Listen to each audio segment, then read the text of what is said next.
কিছু করার জন্য অনুরোধ করছি।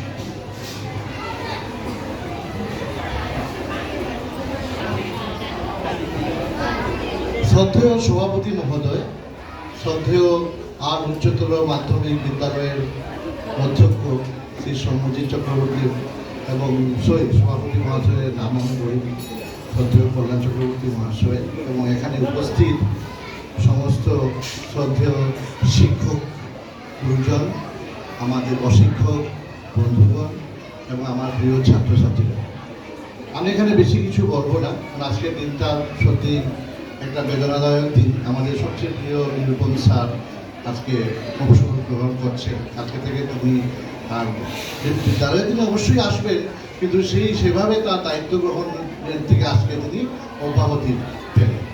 নিরূপম স্যার থেকে সম্বন্ধে একটা কথাই বলবো, 25 বছর আমি ওনার সাথে কাজ করেছি। 25 বছর আমার জীবনের অর্ধেক জীবন ওনার সাথে কাজ করেছি। ওনাকে আমি খুবই শ্রদ্ধা করি, কারণ আমাদের নিজেদের মধ্যে অনেক দোষ ত্রুটি আছে, কিন্তু তাকে আমি তার নিজের সিদ্ধান্তে এবং তার নিজের লক্ষ্যে সবসময় অবিচল দেখেছি। আমি তো পারি না, আমার সবচেয়ে বড় দোষ যেটা, আমি খেতে ভালোবাসি, আমি খাওয়াটা কন্ট্রোল করতে পারি না। আমাকে সবাই বলে তুমি কম খাও, তুমি মোটা হয়ে ফেটে যাবে, হ্যাঁ তুমি মরে যাবে। আমি বুঝি সবাই আমার ভালোর জন্য বলছে, তবু আমি কন্ট্রোল করতে পারি না, নিয়ন্ত্রণ করতে পারি না। কিন্তু আমাদের নিয়ন্ত্রণ স্যার যেভাবে আমাদের জয়প্রকাশ মিশ্র স্যার বললেন উনি পুজো করেন, তার থেকে সবচেয়ে বেশি পুজো তো সবাই করে, তিনি নিজের উপর এত নিয়ন্ত্রণ কী করে রাখলেন। আমি 25টা বছর পরে কখনো বিচ্যুত হতে দেখলাম না। একবারও উনি অন্য কিছু তিনি নিরামিষ খান, সাত্বিক ভোজন করেন, তিনি তার বাইরে একবারও গেলেন না। তিনি কী করে পারলেন? এই জন্য ওনাকে আমার মানে কী বলবো আর কি, যে এত বড় যে একটা যে রিপুকে তিনি জয় করতে পেরেছেন, সেখানেই মানে আমার শ্রদ্ধায় তার প্রতি মানে আমার মাথা নত হয়ে গেছে। সুশিক্ষক তো তিনি অবশ্যই, তিনি অত্যন্ত যত্ন নিয়ে ছাত্রদেরকে পড়াতেন। ওনার পড়ানো দেখে দেখেই আমি নিজেও শিখবার চেষ্টা করেছি, নিজেকে উন্নত করার চেষ্টা করেছি।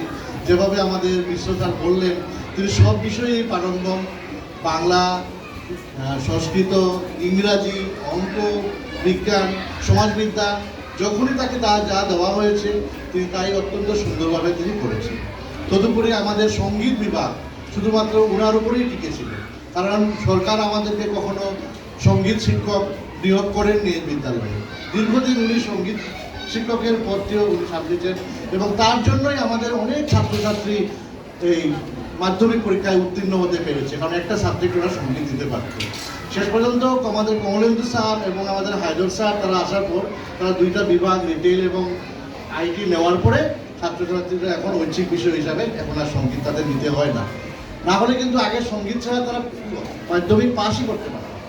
এই গুরুদায়িত্ব কিন্তু আমাদের নিরূপম স্যার আমাদের করে দিয়েছিলেন এবং অনেক ছাত্র ওনার জন্যই পাস করেছে।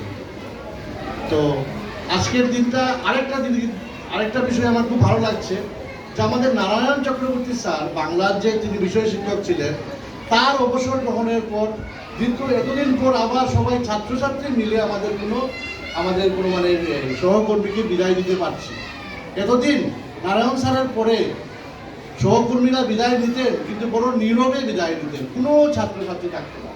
আজকে যে নিরূপম স্যারের বিদায় তোমরা সবাই আছো, এটাই সবচেয়ে বড় সার্থকতা। তোমাদের প্রিয় স্যার বা স্যারের কাছেও তোমরা অত্যন্ত প্রিয়, নিজের সন্তানই যে স্যারের ছেলে অনুপম, ও আমাদের ছাত্র, হ্যাঁ, এবং তিনিও স্যারও অনুপম থেকে তোমাদের কিন্তু কম ভালোবাসেন না।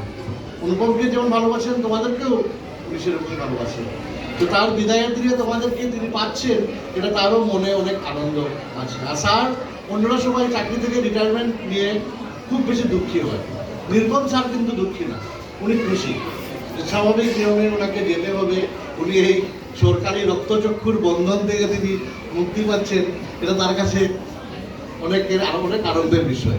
আমরা সবাই অনেকেই আর কি, আমরাও এই দিনটির প্রতীক্ষা করছি, কখন এই রক্তচক্ষুর রজ্জুবন্ধন থেকে মুক্তি পাবো, সেই দিনটি আমাদেরও খুব আকাঙ্ক্ষিত। তো বলতে পারবো না যাওয়ার দিন তোমাদেরকে এভাবে পাবো কিনা, সেটা অবশ্যই ভাগ্যের বিষয়।